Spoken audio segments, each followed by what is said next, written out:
Hi guys, this is going to be my first Get Ready With Me ever on YouTube, and I'm doing it on YouTube because the conversation that I want to have with you guys today is a long one and it's a sensitive one, but I feel like I need to just get this out of my system since I have been holding this in pretty much my entire adult life, and especially since I moved to New York City. Somebody asked me on my live stream on TikTok, probably like last week or the day of the ban actually, they said, what have you learned since being married to a white man? And I thought the question was so like straightforward, and I really appreciated somebody genuinely wanting to know if I had learned anything, because if you know anything about me, I swore I would never ever be with a white man. And I had a really nice conversation with everybody on that live stream, and I just feel like I want this conversation to live permanently somewhere else. So I figured the best way to do that would be to get ready with you and just tell you some of my experiences and how I grew up and what I was taught and how I've changed and what I've learned. So yeah, let's get ready. Let's put some makeup on and let's have some wine, of course, and let's get into it. I have my wine for the evening. So one of the things that I like about YouTube is that it is like a longer form of content, so I can do a little bit more explaining, and I think that it doesn't have to be so aesthetic like TikTok and Instagram. So I grew up very liberal. I think that that is the case for a lot of African American people in the United States. And it's not something that was really hammered down my throat, but it definitely was understood in my household and in the schools that I went and the media that I consumed, that Republicans, white Republicans, were racist, they were bad, they didn't care about black people, and that black people were treated horribly and negatively based on their skin tone at any turn in their life. So this was just kind of like the understanding. It was just Republicans were bad, they were racist, and Democrats were the party that cared about everyone else, especially minorities, and conservatives were just rich white people that just looked down upon. It was just black and white.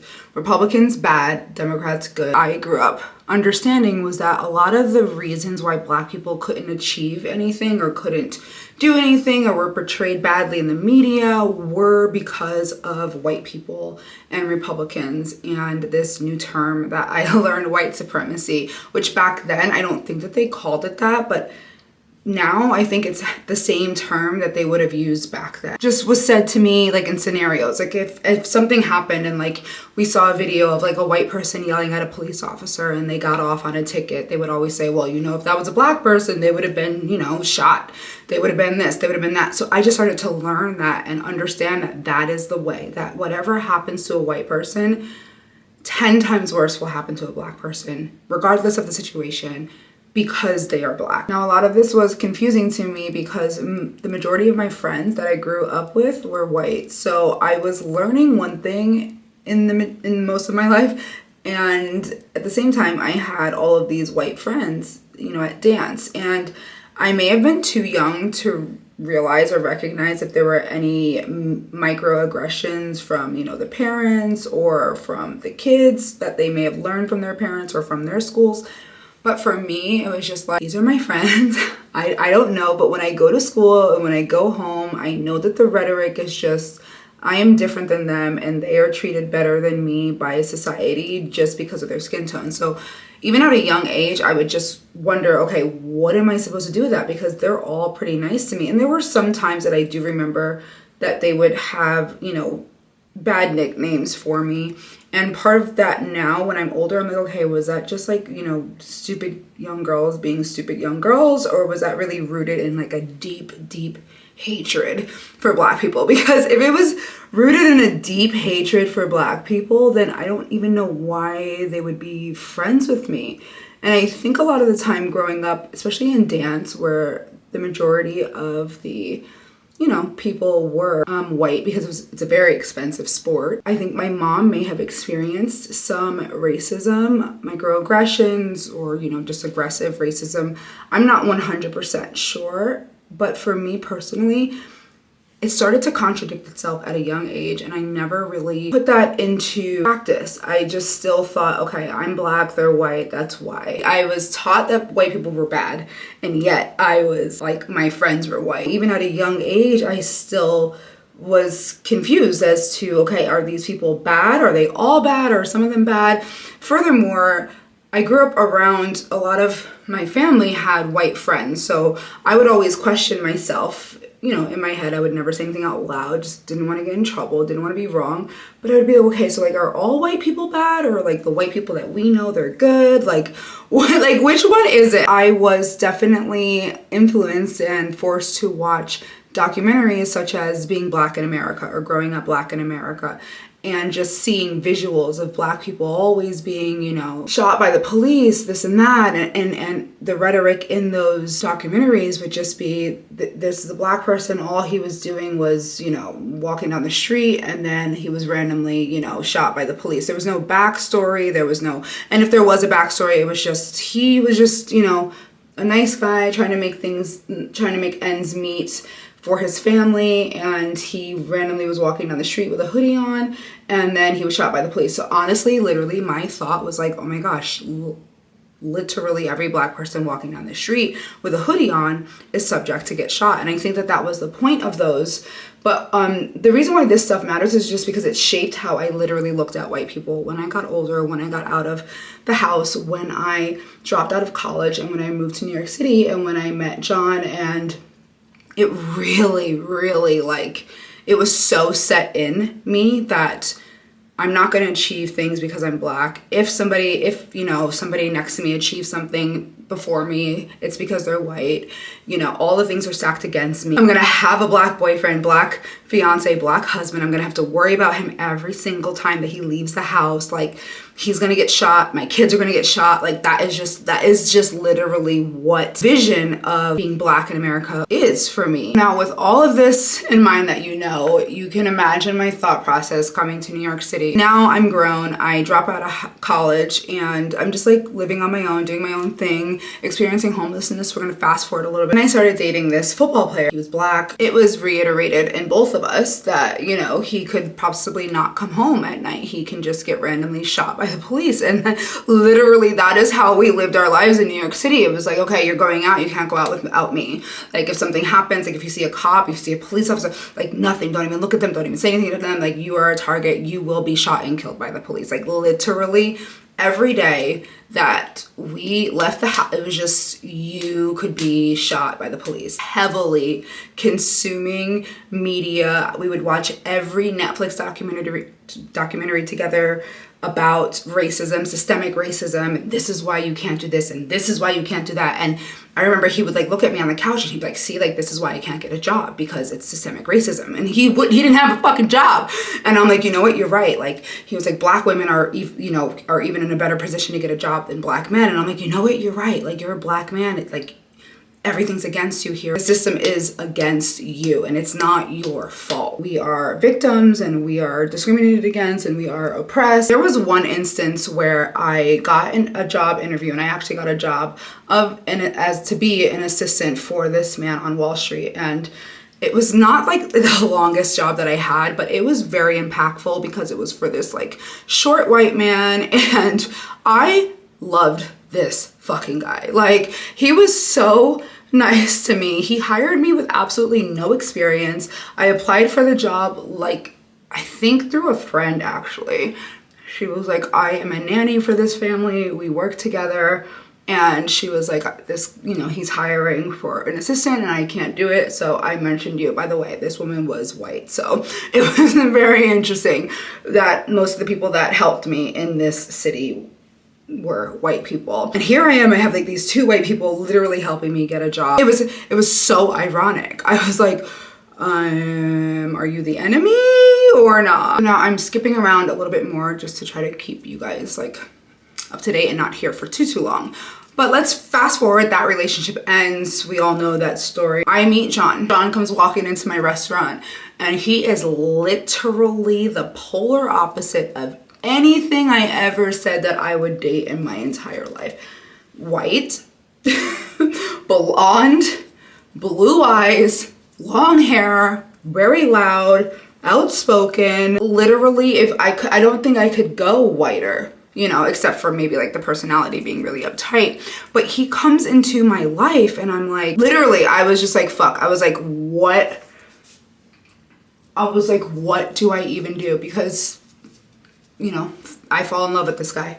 And one thing that we've kept off of social media a lot, and one thing that we haven't told anyone, was that we went through some of the worst shit alone about our differences in race and how we were raised and our experiences. No white men and no men with children. And he broke fucking both of them. Both of them. And it's so funny how that happens, because you make fucking rules and you think you're gonna decide your life, and then God comes in and he's like, let me fix this for you. So now I am fully dating this white man who's older than me, has kids, and is white. Like literally, it's just against everything that I said that I would do. I lose my black card. Like, you know, these thoughts did, you know, cross my mind, but it didn't stop me from like literally like falling in love. And I even told John, I was like, I don't date white men. And I swear, I remember his face to this day. He just looked, he was like, he has never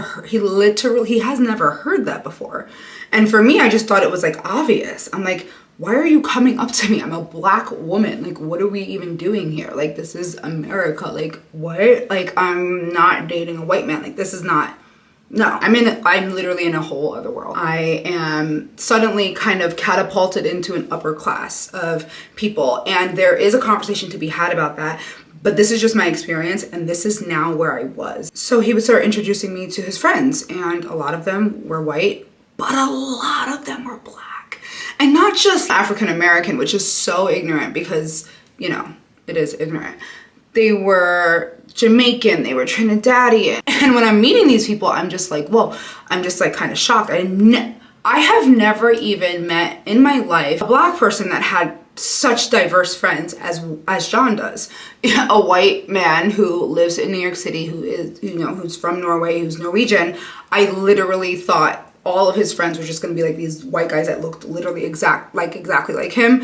And his best friends are Cuban, African American. So immediately, my expectation when dating this white man was just, oh my gosh, great, now I'm just in the white fucking conservative. I immediately assumed he was conservative because he was white, and that's just what I was taught. White people are conservative and blah, blah, blah, blah, and that's it. But his friends were so diverse. I never met Moroccan people. I never met Egyptian people. I never met Trinidadian people. And immediately I started to question everything that I grew up learning, because these people were the most accepting, funny, loving, generous people I had ever met in my life. They were black, they were white, they were Hispanic, they were Puerto Rican, they were Italian, they were Brazilian, they were Moroccan, they were Israeli, they were Pakistani, they were Palestinian, all literally. And I was like, but I'm the black person, so I know that eventually, like I'm being looked at differently. Like anytime I would go out to dinner with him, I would just automatically have this like thing on me, like, okay, I am different. I'm black. Meanwhile, I'm literally sitting next to Moroccan, Israeli, Pakistani, Palestinian, German, Swedish, Australian people. I, for some reason, felt like I was the only oddball out. I was the only one that no one could relate to.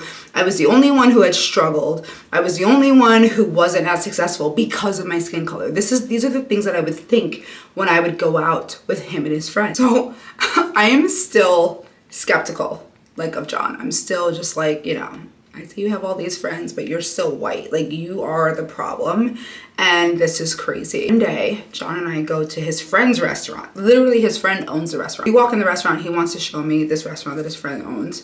And I walk in and I say, oh my gosh, like, I'm so cold. It's freezing in here. And John looks at me and he's like, oh, are you cold? And I was like, yeah. He was like, okay, like, I'll ask the owner to turn the heat on. And I literally grabbed him and I'm like, you can't do that. That's white supremacy. These are my exact words.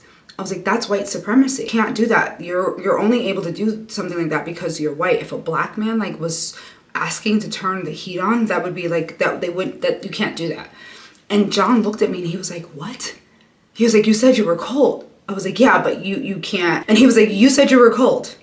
It's fine. My friend owns the restaurant. He goes up to his friend, who's Italian, by the way, and who is Republican, and he's like, hey, like, this is Ebony, I want you to meet her. She's great. You know, I love her. She's amazing. She's a little cold. Do you mind turning the heat on? And he goes, yeah, dude, no fucking problem. He's like, yeah, like, the fuck, she's cold? Cool. I'll turn it. And he turned the fucking heat on. And I'm like, and then he's like, what would you like to drink? Like, whatever you want. Like, and I was like this. I was like, what's the catch? Like, are you about to, like, guys, my mindset was so anti-white. It's crazy. This is what I've learned from school, from music, from society. I was taught that white people are innately bad and they hate Black people. I used to get a lot of comments like, oh, the only reason why this is happening for you is because you are, like, you're with a white person. If I could tell you, that's also not true. I also just want to say right now, like, a testament to John's patience putting up with me, because you guys, it was bad, especially during the George Floyd and, you know, BLM. I remembered that a lot of my mom's friends are white and they've been in my life my whole life and they seem fine. I'm hanging out with John's friends and I'm gonna tell you guys, not a single one of them told me what their political views were. Until later, obviously, but not a single freaking one of them told me what their political views were, except for the Democratic ones. And if you're gonna get offended, you can leave. This is just my personal experience. I knew who John's Democratic friends were because they made it very apparent. And they told me, like, they literally, like, we would go out to dinner with them sometimes and they would just say the same rhetoric that I grew up learning. They were like, well, that's the Republicans. They were like, not every Republican is racist. This is my favorite thing that they say. Not every Republican is racist, but every racist happens to be Republican. And I remember that. And that was something that was said to me by our liberal friend. And literally, John's friends can go right down the middle. He has Democrat and Republican friends, literally like split down the fucking middle. And I just always remember the Democrats being extremely vocal, just extremely loud, yelling about their views, saying things that I would just sit at the table and be like, whoa, like, I can't believe they just said that. Like, they would just say blanket statements. Republicans are racist. Republicans are this. Republicans, and I would just be kind of shocked. And I'm like, well, who the fuck are they talking about? Republicans? There's no Republicans here. Lo and behold, I didn't know that a lot of John's other friends from the other side that would come out to dinner, you know, with all of us, because we're all kind of friends, they would just be quiet the whole time. So I just thought that they were, you know, just didn't want to get involved in a political conversation. Come to find out years later, they were Republican the whole time. They just really, apparently, like, you can't really say that now. So when I found out that a lot of John's friends were Republican. So how I found out that some of John's friends were Republican, we were out in New Jersey one weekend, or we were invited out to New Jersey one weekend on his friend's boat, which maybe should have been a sign because apparently only Republicans own boats. You see how, like, my mindset was? Like, I was like, wait, a boat? New Jersey? Like, outside of New York City? Like, they have enough money for a boat? Or they must be, like, rich, white, and, like, hate Black people. And he was like, would you just, like, come with us? Like, please? Like, you know, whatever. So, go out to New Jersey.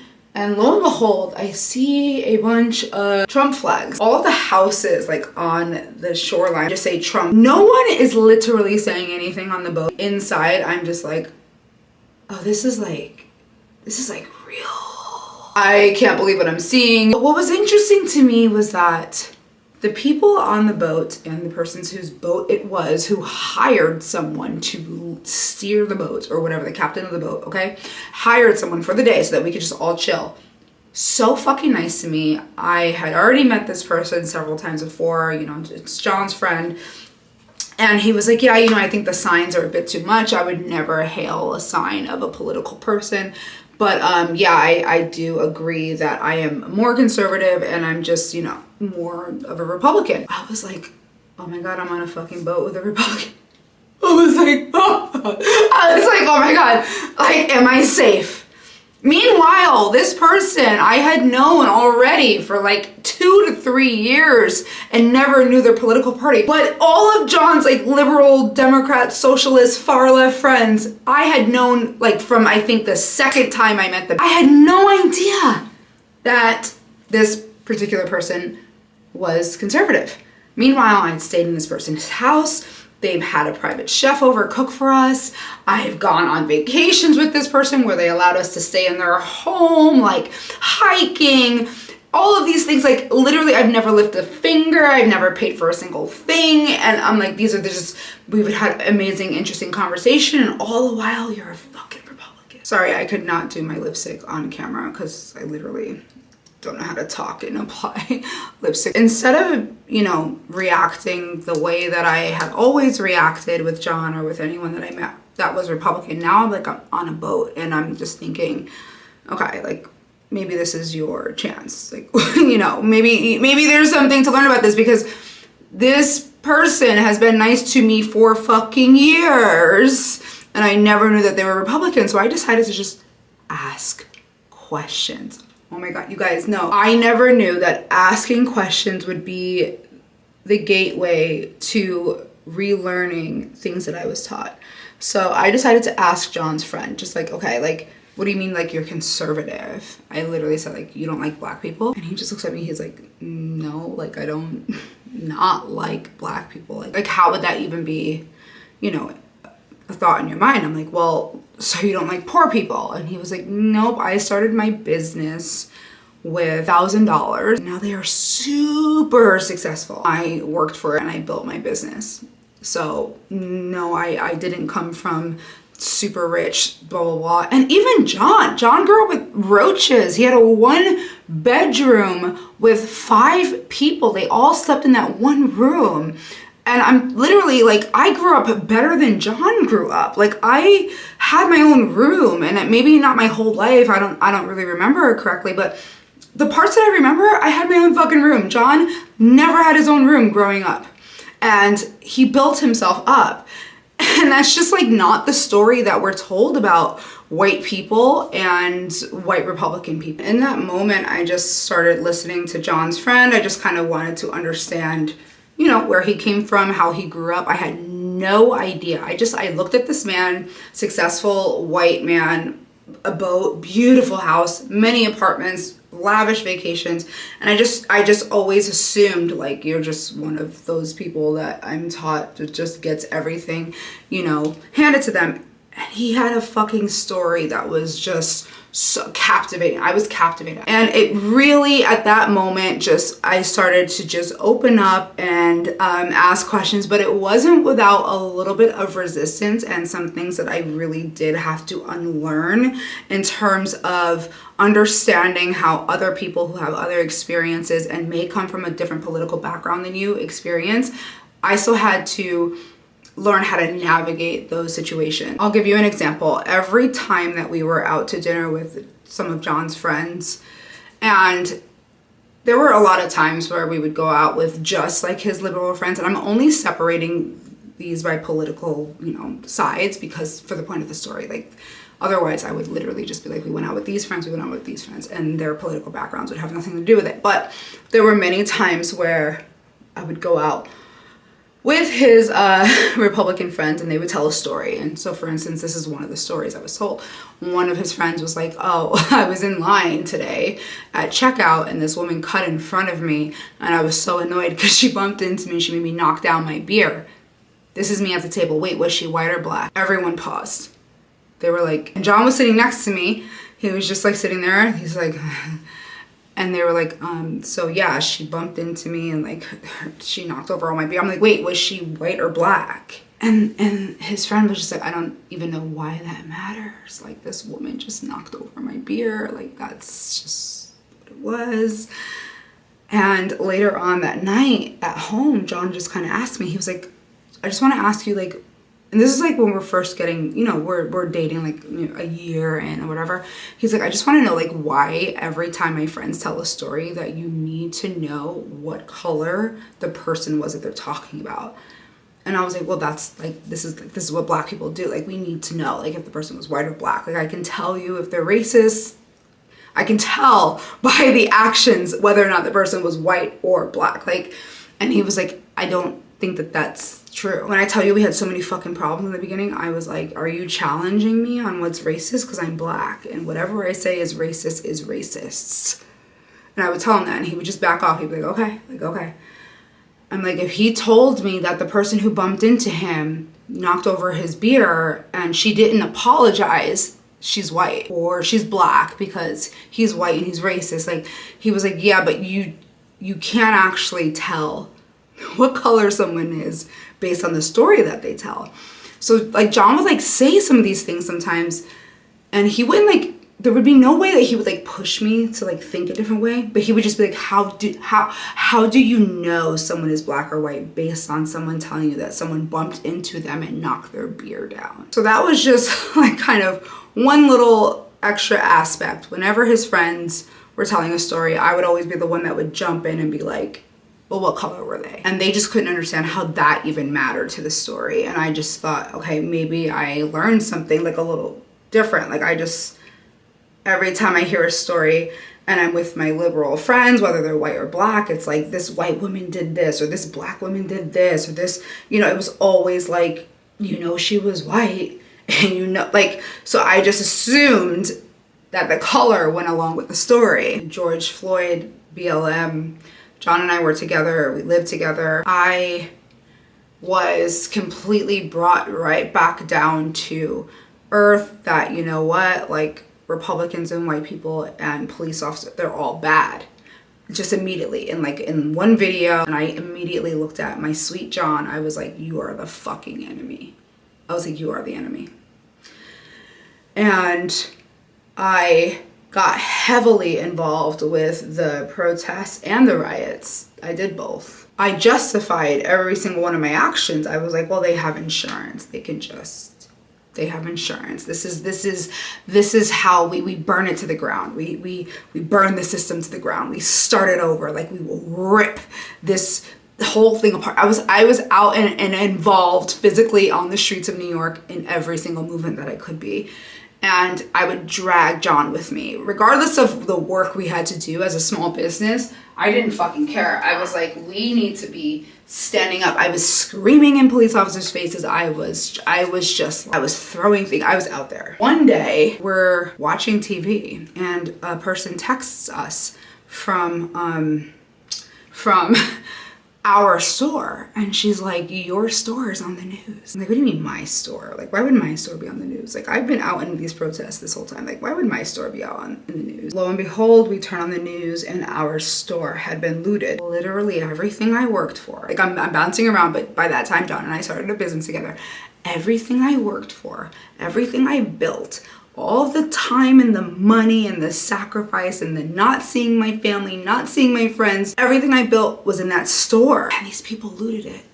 And I saw it on the news, and it was people my skin tone. They went into our store and ripped things out of the wall. I couldn't fucking believe it. I was like, we got on our bikes and raced down there, and there was nothing left. It was boarded up. We couldn't even fucking go inside. I couldn't even see the last of what I had built for 5 years. I couldn't even see it. It was just gone. It was just gone. When they finally let us in, shit was just gone. Like, just fucking gone. I said to John, I was like, well, that's fine. Insurance will cover it. Because you're white and, you know, like, insurance will cover it. That was the rhetoric.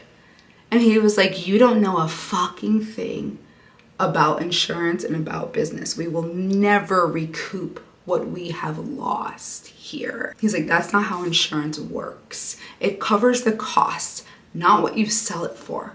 And he was like, do you have insurance in any way? Have you ever had insurance? And he started questioning me. Like, he would be like, so how is insurance going to cover this? He would be on the phone for hours a day arguing with customers, with insurance, not getting things covered. And I'm like, I thought it was just easy. I thought we would just get it back. Like, it's nothing. Like, you know, he was like, no, it's not how it works. So like, this man like loves me like so much. So, and I honestly, I cannot even imagine just staying with someone who is so ignorant, like as long as, you know, John did. So like that day, I think if I remember it right, or the next day, Cuomo makes an announcement where people are kind of calling for him to just say something about the riots, the, you know, everything going on. And he says, no, I stand with the protesters. And John and I were watching it on TV. And I was like, babe, we're going outside. It doesn't stop now. We still need to like burn it to the ground. I was like, it's done. Like, we need to go. Even though my own freaking store was gone, everything I built, I looked at John and I was like, we need to go. So we go out, and I'll never forget this. I'm standing on the West Side Highway, standing on top of like some barricade, screaming whatever chant they had us screaming. And there was a police officer like looking at me, and John put himself in between the police officer and myself. Like, in his mind, he's like, she doesn't even know what she's doing. Please, like, be, you know, don't touch her, like, don't arrest her. She doesn't know what she's doing. And I was leading like this small pack of people, like in this big crowd. Like, I was screaming like whatever chant it was. And we do that protest, we get back home, and John is like, he asks me, he's like, do you feel better? And I was like, well, no. Like, why would I feel better? Like, this is a movement. This is going to go on forever. I'm ready to fucking go. Like, I'm ready to go. And I look him in his face, my sweet love. I look at him and I say, you are one of them, and you want to do harm to people like me. When I tell you, I have never seen the look in his face again from that moment, but I had never seen it before. He just looked at me and like, I can't even describe it, but imagine someone that you love saying that to you, and that's not what you believe. But I was just taught that, and it was just coming out in that relationship. And for a moment I thought, this is why they tell Black and white people not to be in a relationship. This is why, because you can't understand. You cannot understand. Like, we need to loot these businesses. We need to smash these things. We need to steal these clothes. And he just looked at me and he was like, how does that help? I had no fucking answer. I had no answer for him. I just assumed that he just couldn't understand. I was like, you're not Black. You cannot understand that this is what needs to be done.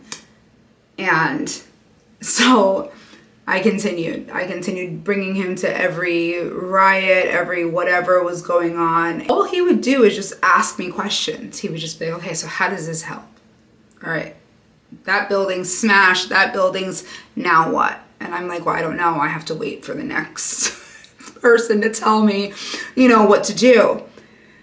And one day John said something to me. He was like, you realize all of the businesses that we are going to, and all of the riots that we are participating in, and all of the things that are, you know, sort of happening are happening to places of business where a lot of minority people work. And before I got defensive, I got quiet because I wanted to understand what that meant. I was like, wait, what do you mean? He was like, well, if you look statistically, places that are being, you know, victims of the rioting, the looting, a lot of minority people work there. They work there. And I was like, okay, like, go get insurance, like, whatever. He was like, no.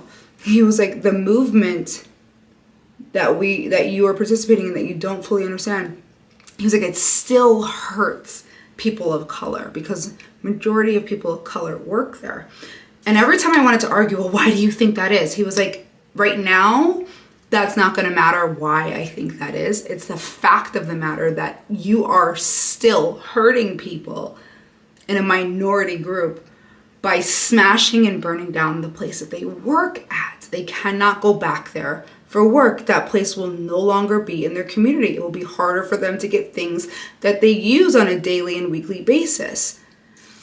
And that's when things kind of started to shift for me. I was like, wait, never thought of that. And once I experienced how insurance actually works, as a business, as a small business, or as anybody, I was like, wait, we are not actually getting it all back. And I would start trying to explain this to people online. I would comment on things. I'm like, that's not how insurance works. You're not getting your money back. Like, it's literally only hurting the communities and the middle class. Like, everyone, the upper class, they're gonna figure out a way to be fine. I was like, the middle class is going to suffer. And that's when, in that moment, I realized I had been hurting myself. I had been hurting my own community.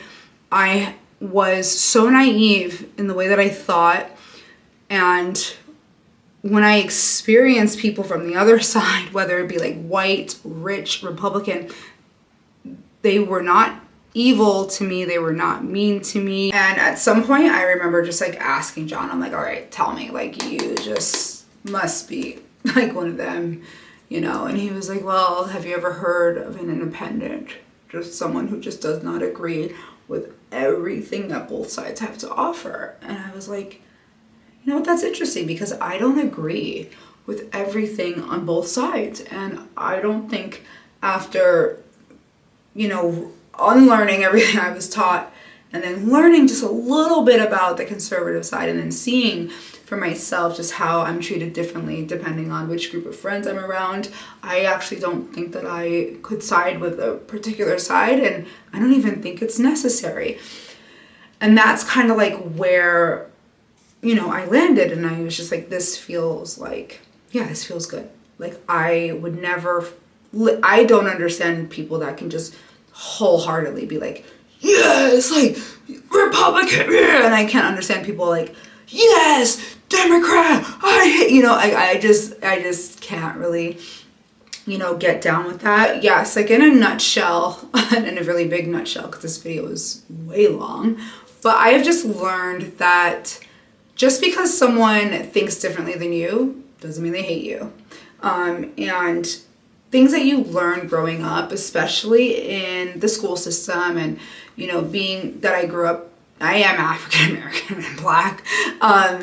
You know, we learn things, and there's a way that we're supposed to think, and there's a way that we are supposed to act, and we're supposed to assume things of people from the white race. And I have literally learned that not all of that is true. And I'll never forget that one time when I told John, you know, just things that I learned, you know, in school and stuff. And I would say, you know, I would literally say these blanket statements. I'm like, you know, all white people are racist. Like, you know, they are. You're a white supremacist. Like, that's why you're successful, because you're white. That's why, you know, you you get, you know, more things in life than me because you're white. And he would say, so if you think every white person is racist and you're friends with white people, why are you friends with racists? And I would be like, well, not my friends. And he would just be like, so every white person on earth is racist except for your friends. He would be like, you chose to be such a great judgment of character out of everyone in the world that your 4 to 5 white friends are not racist. And I'm like, well, like, white people are racist, but like, not like my friends. Like, I would not be. He's like, if every white person is racist, that means like you're friends with racists, and why would you want to be friends with racists? And then I started thinking about it the other way, and I'm like, if a white person said every Black person is a gangbanger, you know, like drug dealer, and he said, well, not my two Black friends, those Black friends would be like, like, how is it that every Black person is a gangbanger except for me? Like, there were just like moments like that where there were like, he would pour logic into it, and it's hard to fight with logic. He would just be like, how is every single white person is racist? And I'm like, yes. This went on for few years in our relationship, actually, few years. There are so many inner stories that I could share about this, because we went fucking through it. And if I were him, I would not have fucking sat around for that shit. Honey, I wouldn't have sat around for it. But he did. So yeah, I mean, that was a very chaotic way of telling stories. I hope that you were able to pick things out of there that you could resonate with. You know, I'm gonna get a lot of people in the comments that completely disagree with everything that I said, and that's fine. I could have done a better job articulating my experience, but like I said, this is my first time doing a Get Ready With Me, like on camera, completely different format. I don't know how YouTube works. I just wanted to kind of elaborate on what I was talking about on my live stream on TikTok when someone asked a certain question. So I hope you guys enjoyed that. This is the final look, and I'll see you guys next time. Bye.